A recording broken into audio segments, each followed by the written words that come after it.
Good morning all. We are from Group 7 will explain about syllable structure. Our group consists of Irene, Nataly, and me, Lala Vyona, as the first speaker.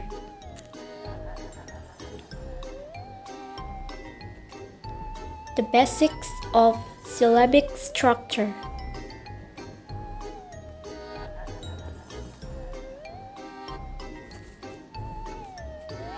A syllable is a phonological unit of sonority.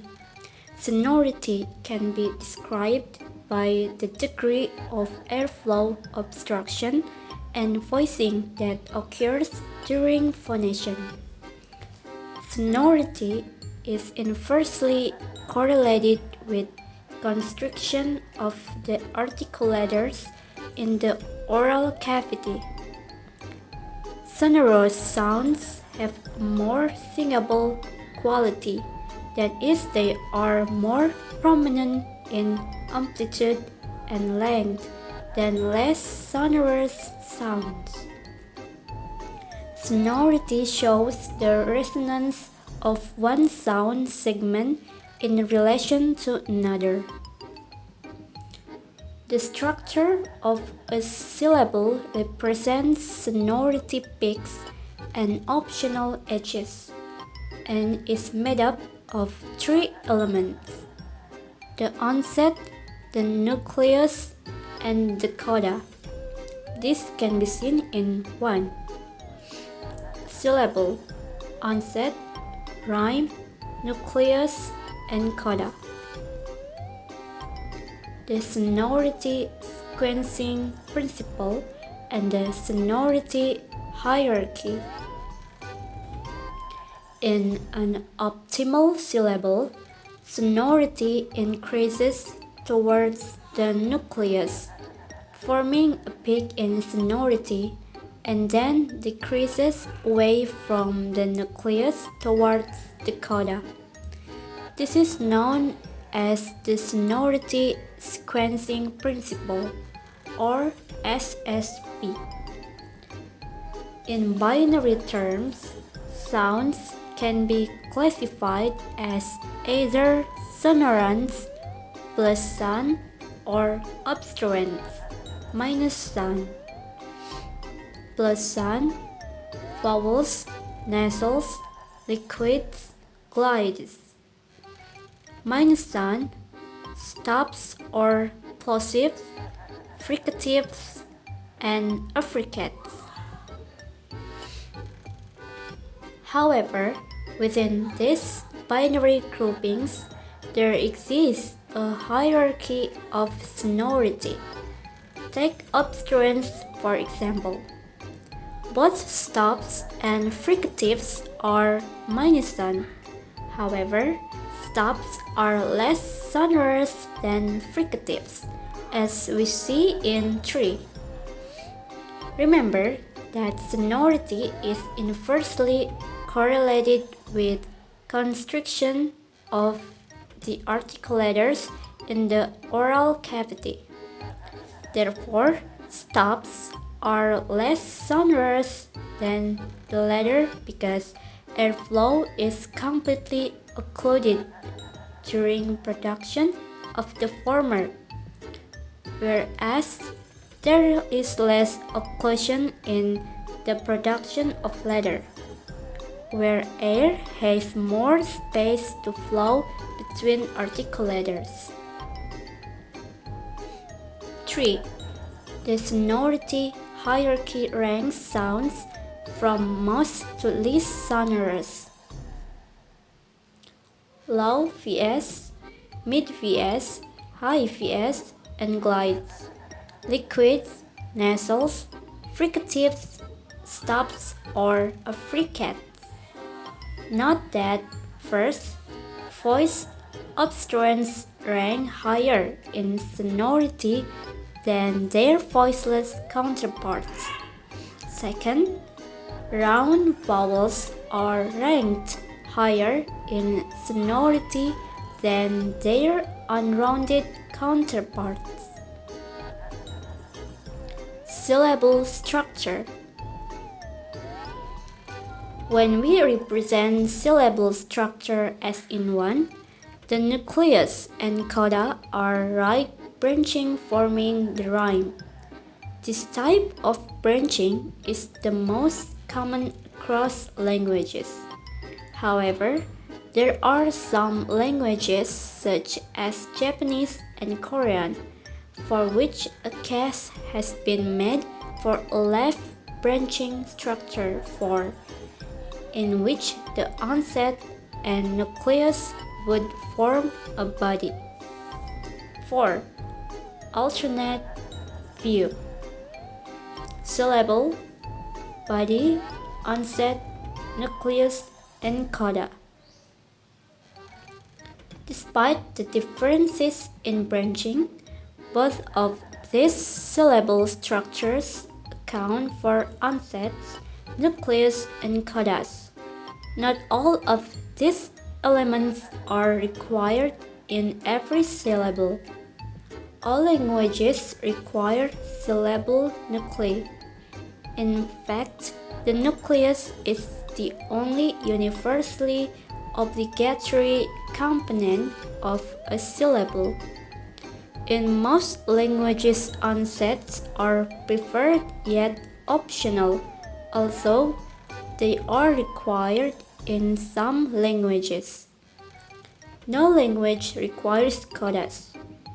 In most languages, codas are optional, and they are restricted or even prohibited in others. According to the SSP, the nucleus is the peak of sonority. The nucleus is usually filled with a vowel, because vowels are the most sonorous sounds. To then allow the nucleus to be the peak of sonority, consonants, being less sonorant, flank the nucleus in the onset and coda positions. There are exceptions, which will be discussed later. However, this is why we represent syllable as V, CV, CVC, etc. The most common structure across languages consists of an onset and a nucleus, or CV. CV is known as a canonical structure because it is universally the most prevalent structure and the first to be acquired by children. Also, syllabic structure is language-specific in terms of form and types of phonemes that are permitted in any of the three positions. The canonical structure exists in all languages and is preferred in most. Onset CVC. The onset is the beginning of a syllable boundary and is the strongest consonantal position. The onset is required in many languages and is optional or restricted in others. Onsets are almost always preferred to codas. When a C is found intervocally, it will be first to be subsequent onset rather than the previous coda. For instance, a CV-CV structure would be syllabified as CV, CV, and not as CVC, V.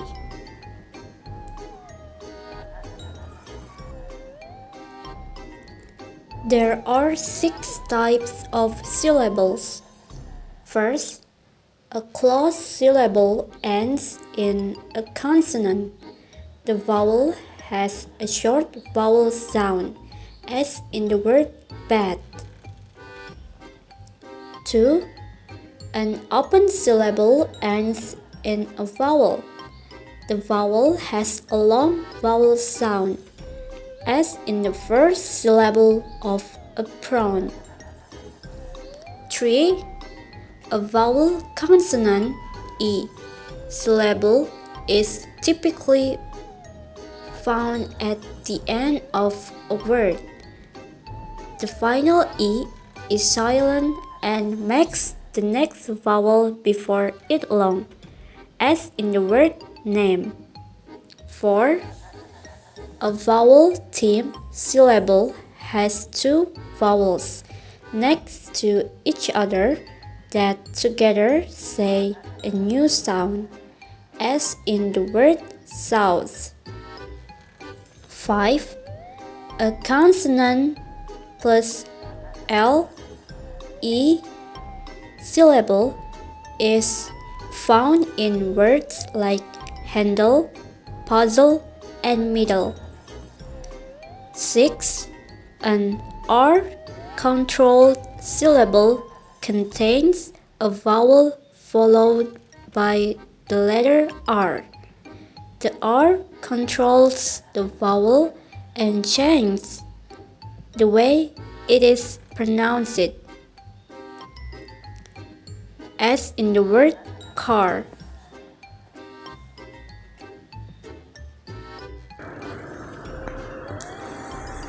Next material is nucleus. Nucleus are generally filled by vowels. A vowel cannot fill any position of a syllable beside the nucleus.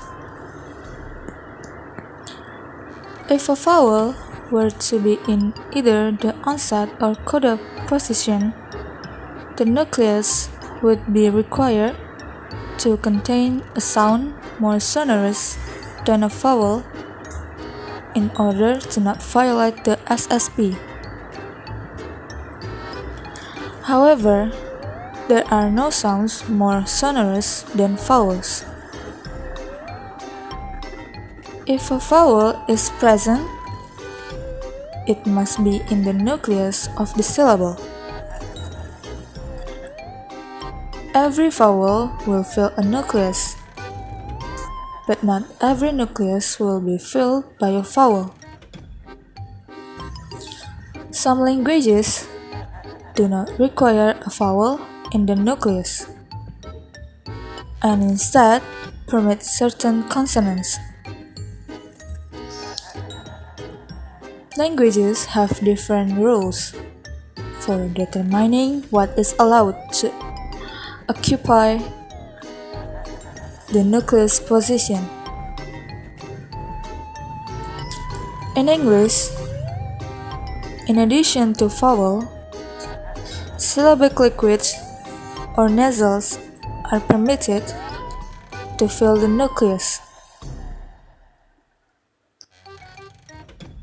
Other languages that permit non-vocalic content in their nucleus have far more complex syllabification process.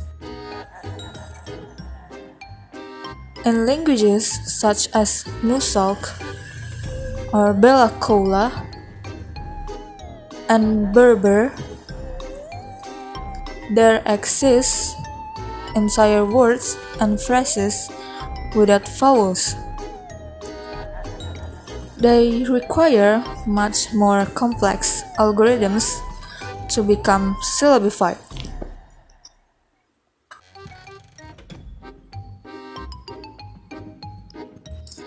As you can see in the slide or the screen,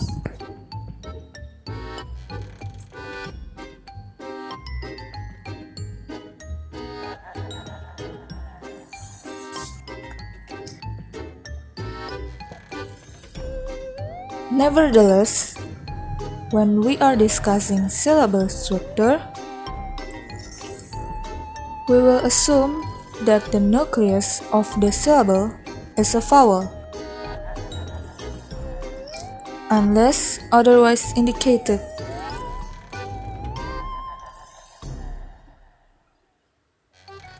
Next material is coda.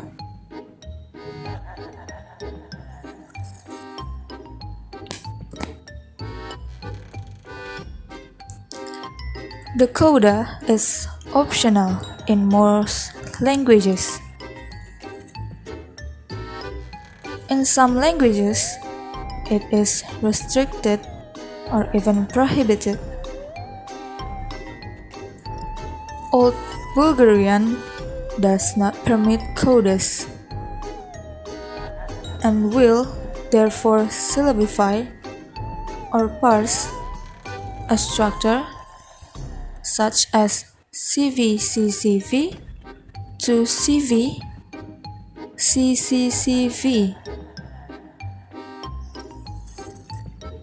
On the other hand, some languages, such as Persian,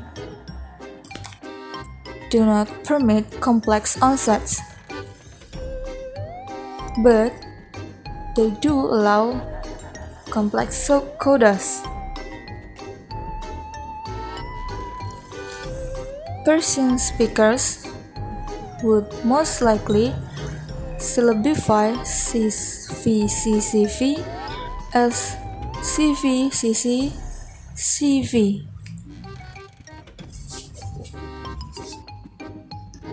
Syllables without codas are referred to as open syllables,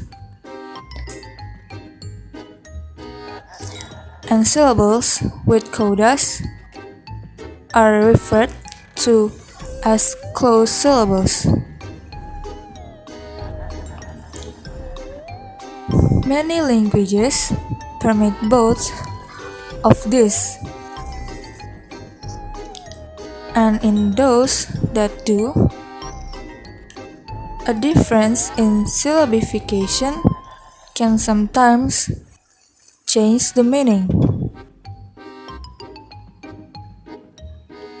This phenomenon is found in English.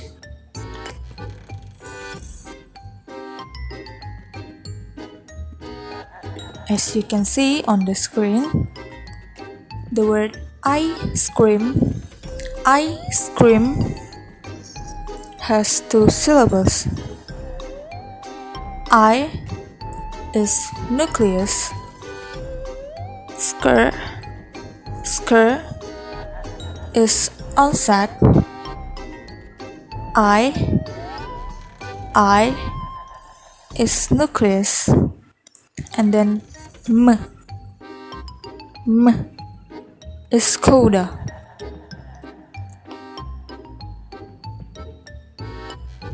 Next is word ice cream.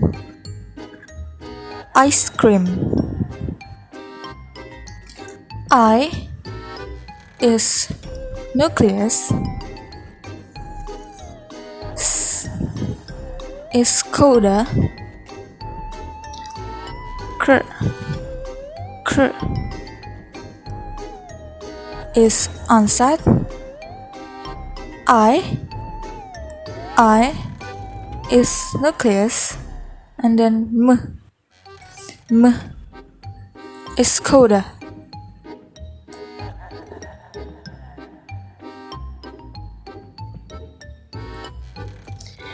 When there is a group of consonants in the onset or coda, we call them a cluster.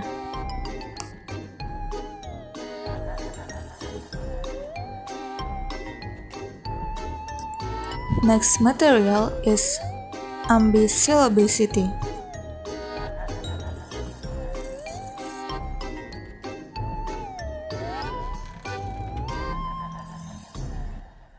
Sometimes, breaking a consonant cluster will result in lexical contrast, but other times it won't. In the instance that lexical contrast is not created, it can be difficult to decide where to parse a syllable.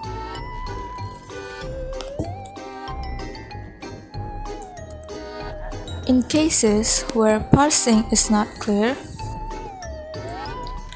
medial consonants are referred to as ambisyllabic.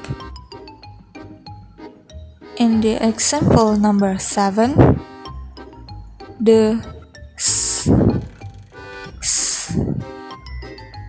would be considered as ambisyllabic.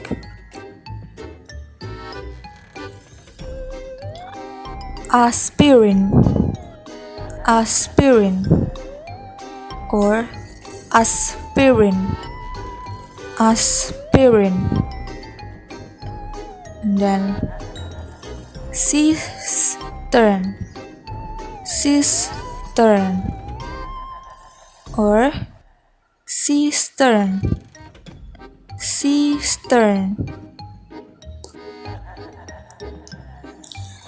These different syllabification and parsings can be considered correct as they meet the constraints of their language.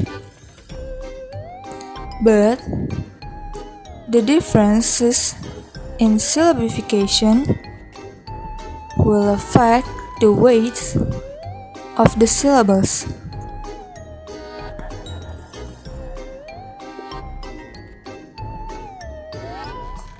The last material is syllable weight.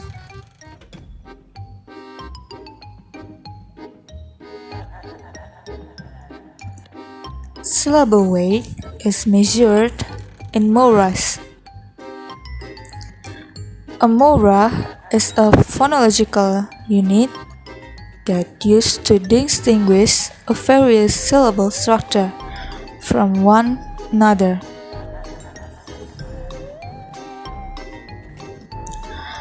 Syllable weight is more important because it can clarify issues pertaining to language-specific constraints on syllable structure.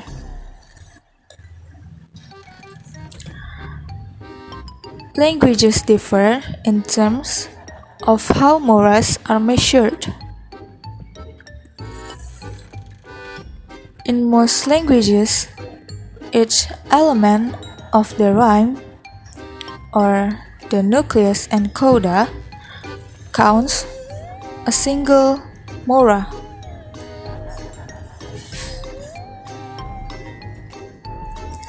However, as always, there are exceptions. For example, Phonopian, or the major language of the Federated States of Micronesia. They doesn't permit final consonants in coda position to be moraic.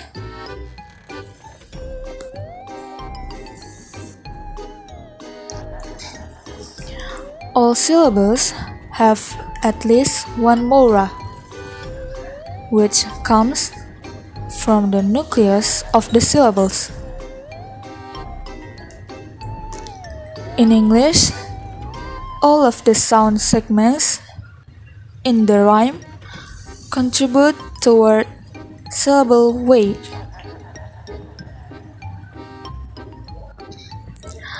Therefore, CV and CCV syllables have the same weight as well as number of moras because the complexity of the ansatz has no bearing on how the weight of the syllable is measured.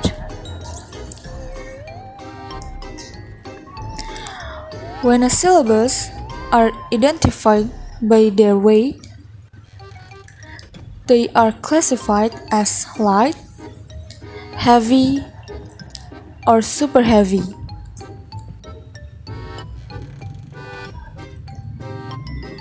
Light syllables have only one mora. There is a short vowel and no coda. One example is would be me. or CV. Next is heavy syllables. Heavy syllables have two moras. The two moras could both be found in the nucleus in the form of a long vowel or diphthong, as in my, CVV, or one mora could be found in the nucleus and the other in the coda, as in mean, CVC. The last is super heavy. Super heavy syllables have 3 or more moras,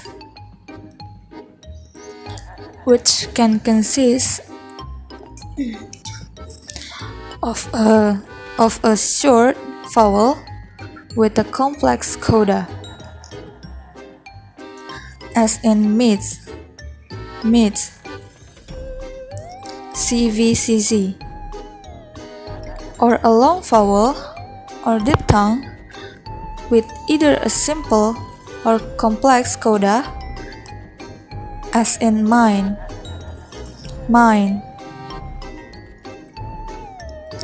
CVVC, or mines, CVVCZ. That is our presentation for today. Thank you for your attention to the presentation. Do you have any question?